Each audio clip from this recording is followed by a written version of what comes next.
The conference room at Morrison Industries felt suffocating.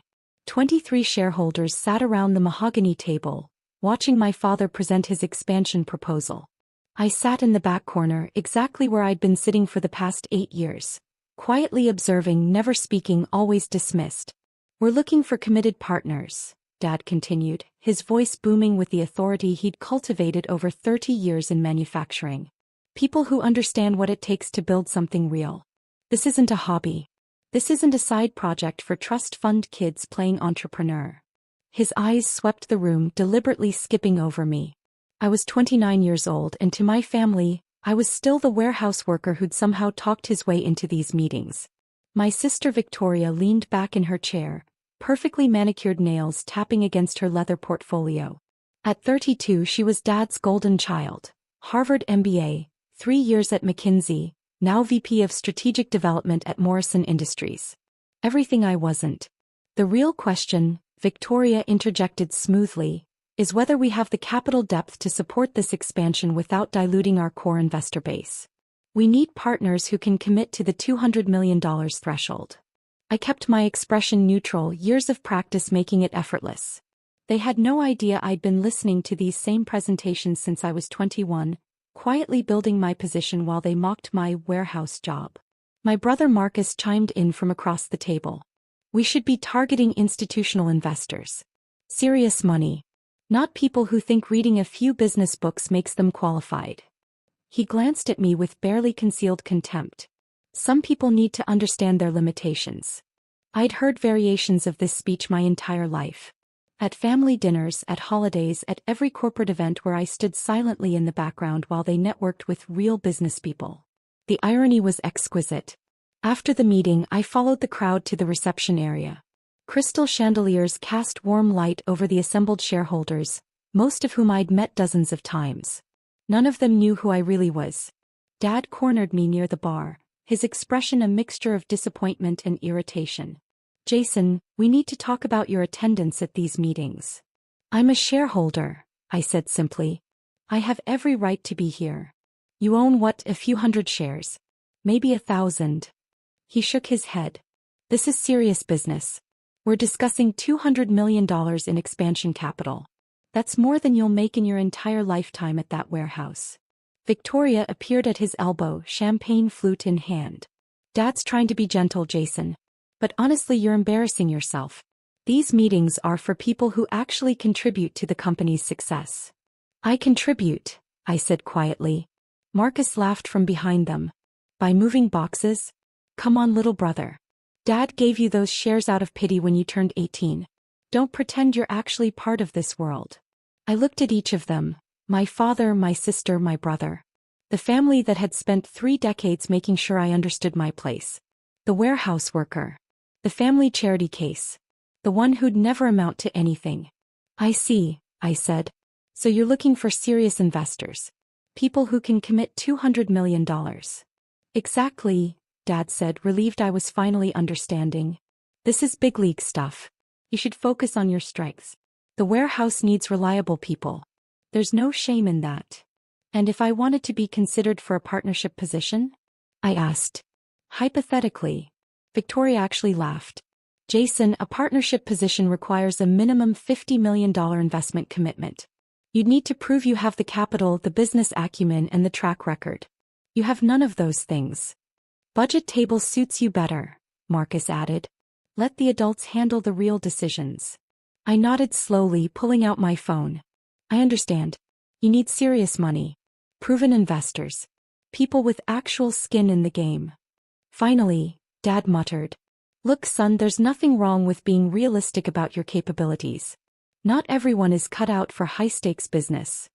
I opened my banking app, the one connected to my primary investment account at Sterling Capital Management. The one they'd never asked about. The one that showed a current balance of $487 million across various holdings. Morrison Industries represented my largest single position.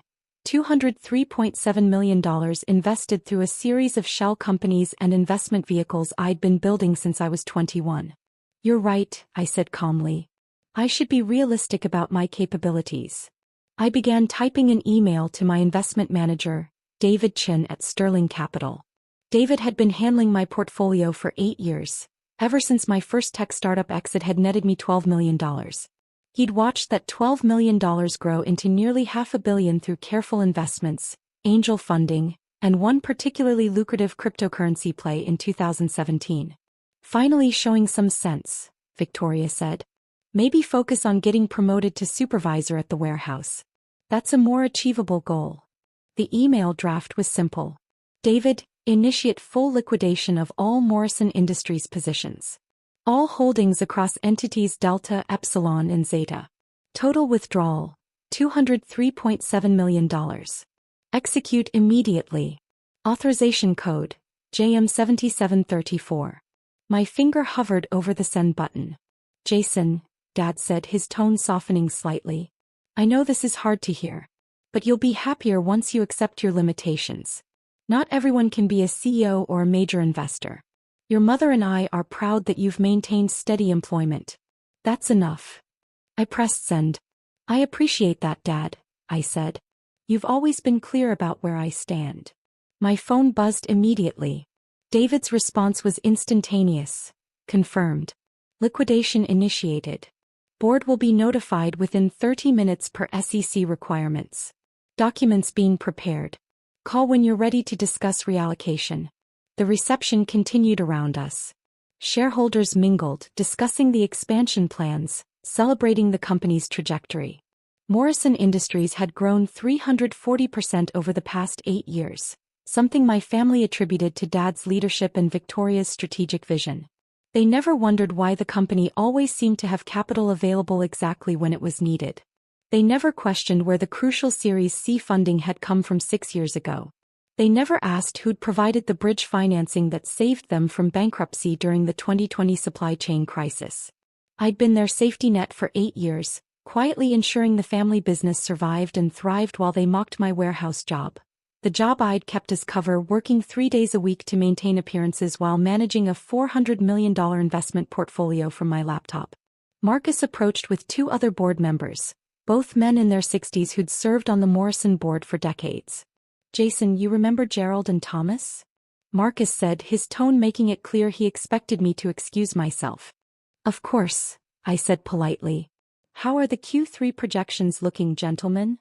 Gerald smiled indulgently. Well, that's board-level discussion. But the company's in excellent shape. Your father and sister have built something remarkable. Indeed, I said. Though I imagine the expansion plans require significant capital restructuring? Thomas nodded. Very astute observation for someone not in the business. Yes, we're finalizing a $200 million capital raise.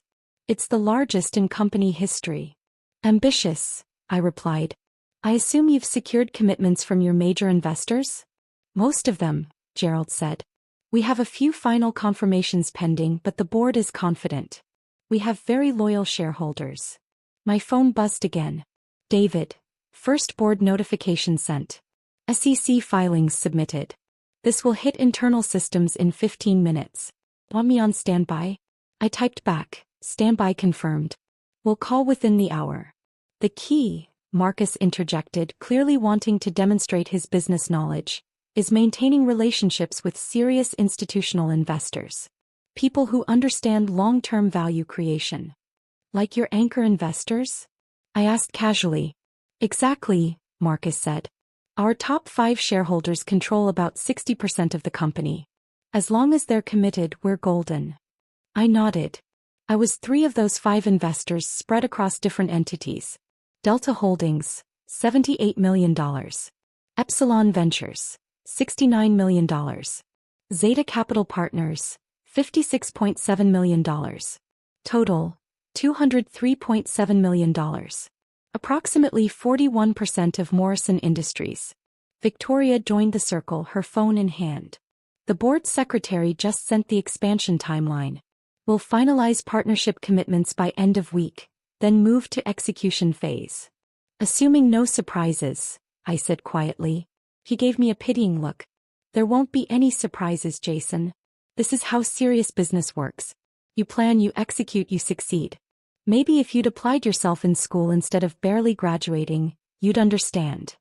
I'd graduated summa cum laude from MIT with a double major in computer science and finance. Online at night while working the warehouse job and building my first 3 companies. They'd never asked about my education beyond high school. Dad's phone rang. He glanced at the screen, frowning. "It's Robert from the board." "Excuse me." He stepped away and I watched his expression change from confident to confused to concerned in the span of 30 seconds. Victoria's phone buzzed. Then Marcus's. Then Gerald's and Thomas's. "What the hell?" Marcus muttered, staring at his screen. Victoria's face had gone pale. "There must be a mistake. No, this can't be right." Dad returned, his face ashen. "We need an emergency board meeting. No. Everyone to the conference room." The reception dissolved into chaos as board members rushed back to the conference room. I followed slowly, laptop tucked under my arm, watching the panic spread like wildfire. Inside the conference room, Dad stood at the head of the table, Robert, the board chairman, beside him with a tablet displaying what I knew were SEC filings. "We have a situation," Robert announced, his voice tight. "I've just received notification that 3 of our largest shareholders are liquidating their entire positions. Effective immediately." Victoria grabbed the tablet. "Delta Holdings, Epsilon Ventures and Zeta Capital Partners. That's over $200 million. That's 41% of the company." "Who are they?" Marcus demanded. "Why wasn't I informed we had this level of concentration risk?" "They've been with us for years," Robert said. "Different investment vehicles, all managed through Sterling Capital Management. We've never had direct contact with the beneficial owners. They've been completely passive investors until now." Gerald looked like he might be sick. "This kills the expansion. If our anchor investors are pulling out, no one else will commit capital. We'll be lucky if this doesn't trigger a complete collapse in our stock price." "There has to be an explanation," Dad insisted. "Get Sterling Capital on the phone. Now." Victoria was already dialing. The call connected on speaker. "Sterling Capital Management, this is David Chen." "Mr. Chen, this is Victoria Morrison from Morrison Industries. We need an immediate explanation for the liquidation notices we just received." "Ms. Morrison," David's voice was professionally neutral.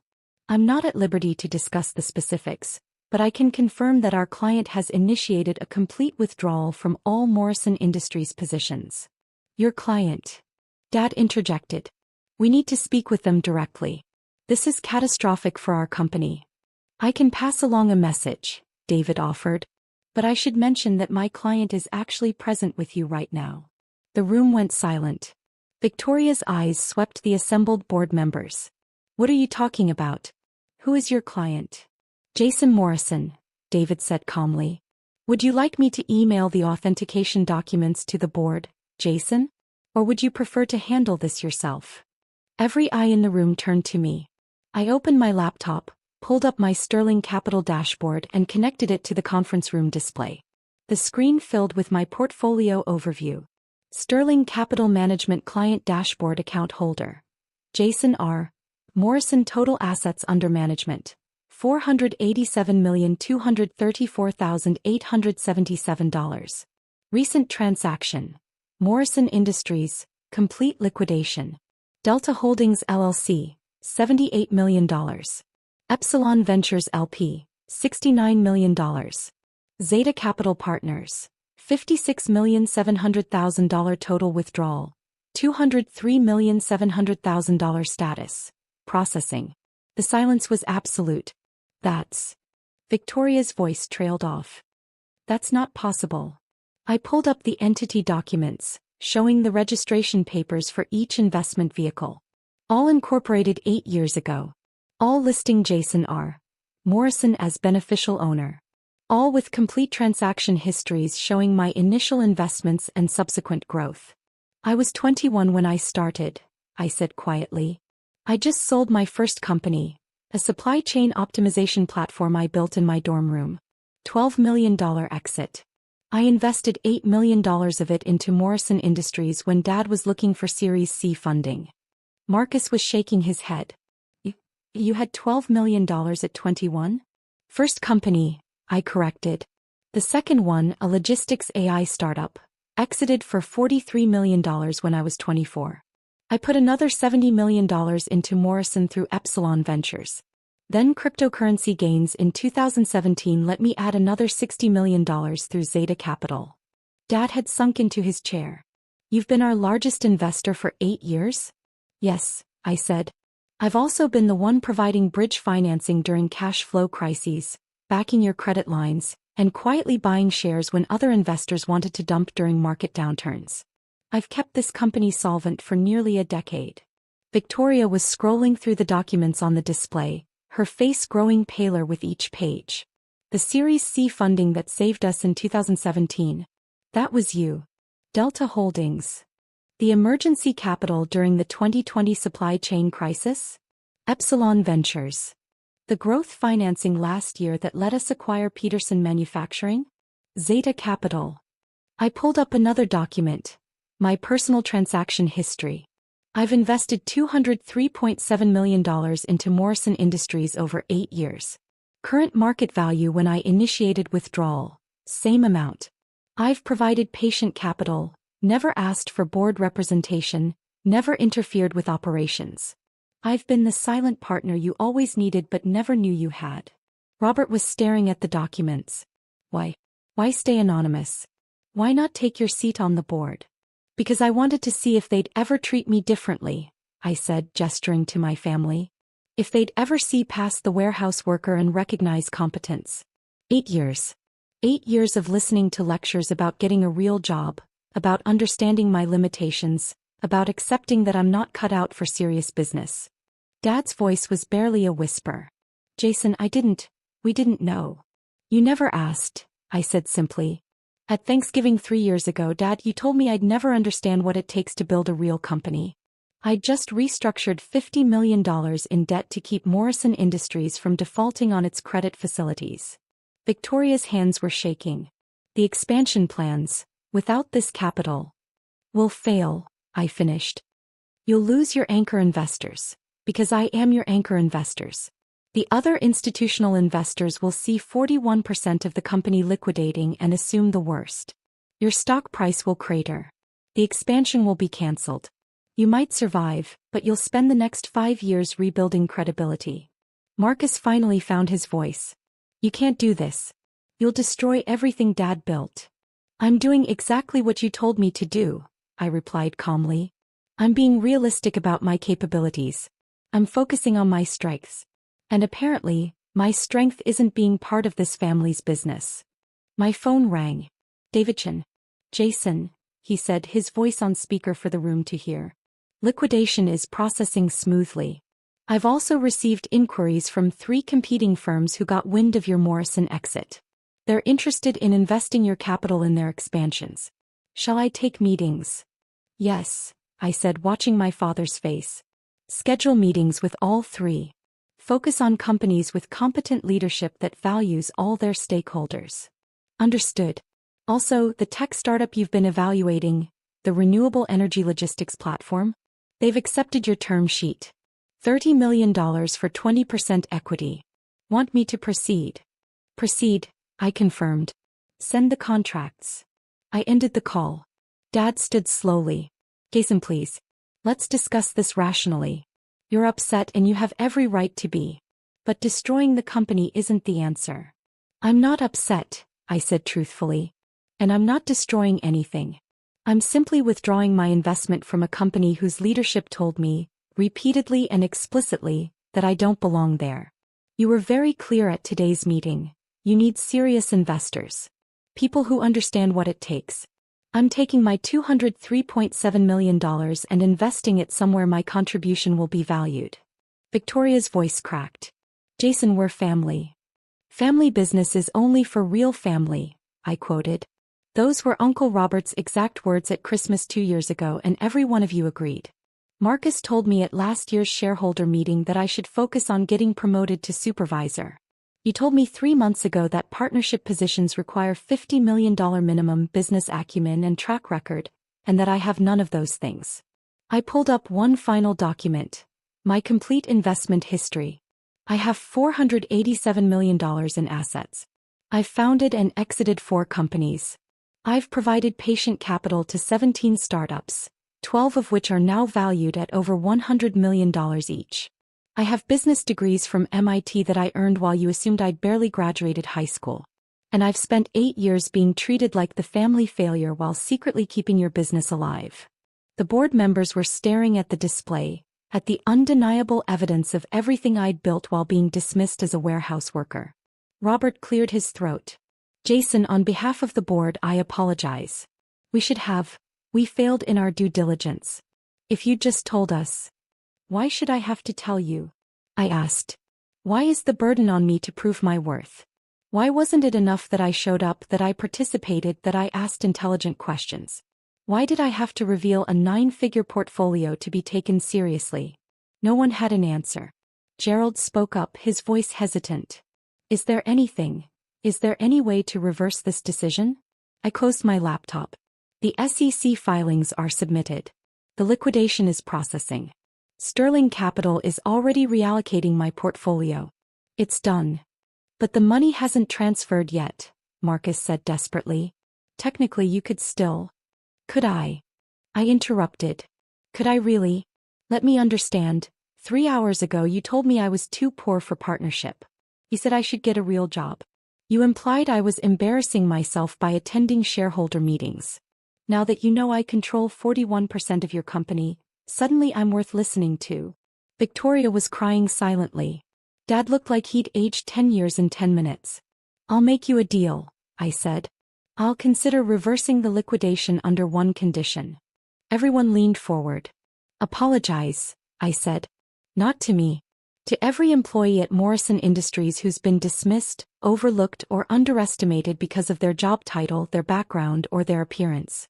Issue a company-wide memo acknowledging that competence and contribution matter more than pedigree. Implement blind resume reviews for all positions. Create actual pathways for warehouse workers to advance into management if they demonstrate capability. Dad nodded eagerly. Done. We can do all of that. Right away. And, I continued, I want you to understand that I'm not doing this out of spite. I'm doing this because you've demonstrated that you evaluate people based on their surface credentials rather than their actual contributions. That's not just bad for me, it's bad business. How many talented people have you overlooked because they didn't have the right degree, the right connections, or the right last name? Robert was making notes. We'll implement everything you've suggested. Immediately. I shook my head slowly. You're missing the point. I don't want you to change because I'm threatening your business. I want you to change because it's the right thing to do. But you can't, can you? You'll implement these policies to save the company, but the moment the crisis passes, you'll go back to judging people by their resumes rather than their results. That's not fair, Victoria protested. We're trying to make this right. Are you? I asked. Or are you trying to save your expansion plans? My phone buzzed with an alert. The first tranche of liquidated assets had cleared. $68 million deposited to my Sterling Capital operating account. The money's moving, I said. First wave just cleared. The rest will follow over the next 48 hours. Dad stood reaching for my arm. Son, please. Give us a chance. We made mistakes, horrible mistakes. But we're your family. I looked at his hand on my arm. The same hand that had patted my shoulder condescendingly 1,000 times while telling me to accept my limitations. You're right, I said quietly. You are my family. Which is why this hurts. Which is why I spent 8 years hoping you'd see me differently. Which is why I kept coming to these meetings even when Marcus told me I was embarrassing myself. I gently removed his hand. But I'm done hoping. I'm done waiting for you to value me. I'm taking my $203.7 million and investing it in people who recognize talent regardless of where it comes from. Another alert. $45 million cleared. The board members were frantically conferring, their voices rising in panic. The expansion was dead. The stock price would crater when the market opened tomorrow. Years of growth wiped out. Victoria grabbed my laptop before I could stop her, staring at the Sterling Capital dashboard with wild eyes. There has to be something. Some way to fix this. I took the laptop back. There was 8 years of opportunities to fix this. Every time you dismissed me, every time you told me to get a real job, every time you implied I wasn't smart enough or serious enough or worthy enough. Those were opportunities. You chose not to take them. Marcus stood abruptly. This is blackmail. You're holding the company hostage over hurt feelings. No, I corrected. I'm removing my investment from a company that explicitly told me I don't belong there. That's not blackmail. That's respecting your clearly stated preferences. My phone rang again. David Chen. Jason, I need confirmation on the renewable energy logistics startup. They want to move quickly and I have 2 other VCs competing for the deal. Do you want to increase your position to $50 million for 30% equity? I looked at my family. Dad slumped in his chair, Victoria crying, Marcus seething, and the board members desperately trying to calculate if the company could survive losing 41% of its capital base. Increase to $75 million for 35%, I said. Send me the terms. Done, David confirmed. Also, should I proceed with meetings at the competing manufacturing firms? They're very eager to discuss investment. Schedule them for next week, I said. And David? See if any of them have employee advancement programs. I'm interested in companies that promote from within. I ended the call. $89 million cleared. Only $115.7 million remaining in Morrison Industries holdings, and it would all be gone by tomorrow.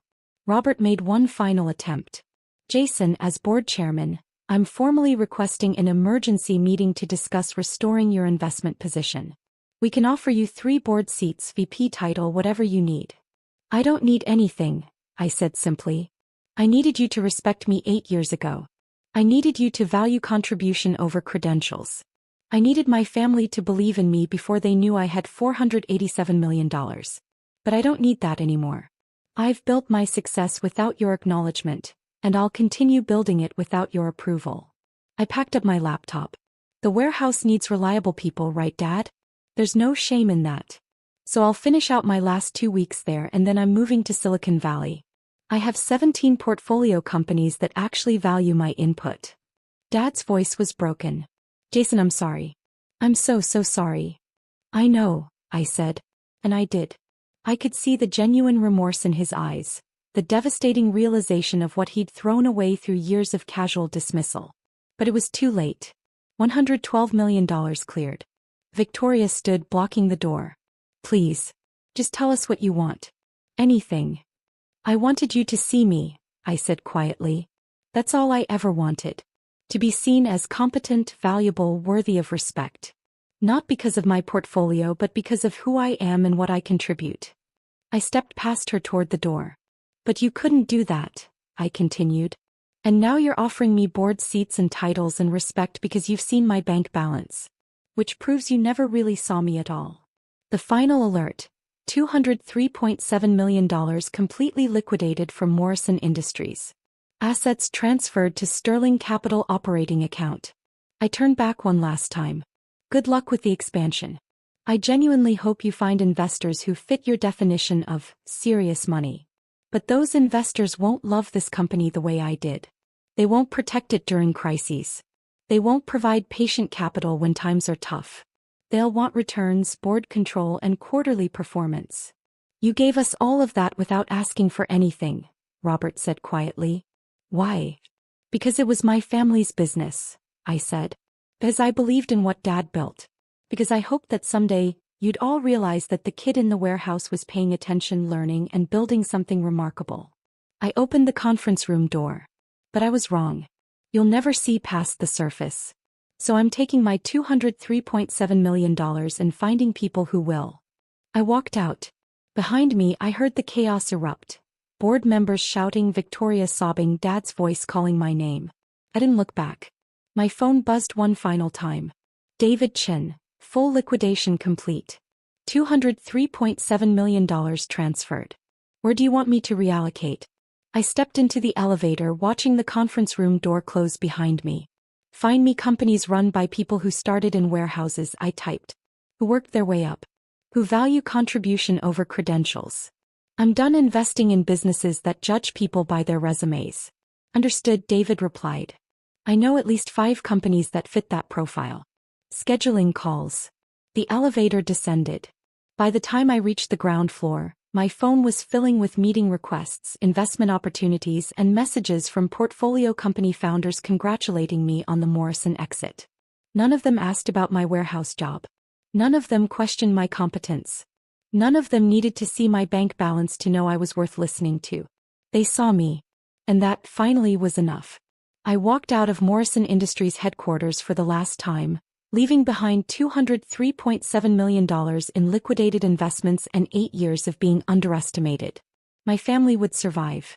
The company would limp along, smaller and humbler. They'd learn hard lessons about judging people by their surface credentials. But I was done teaching those lessons. I had 17 portfolio companies to nurture for new startups to evaluate, and an entire career ahead of me surrounded by people who recognized talent when they saw it, regardless of where it came from. The warehouse worker had built an empire.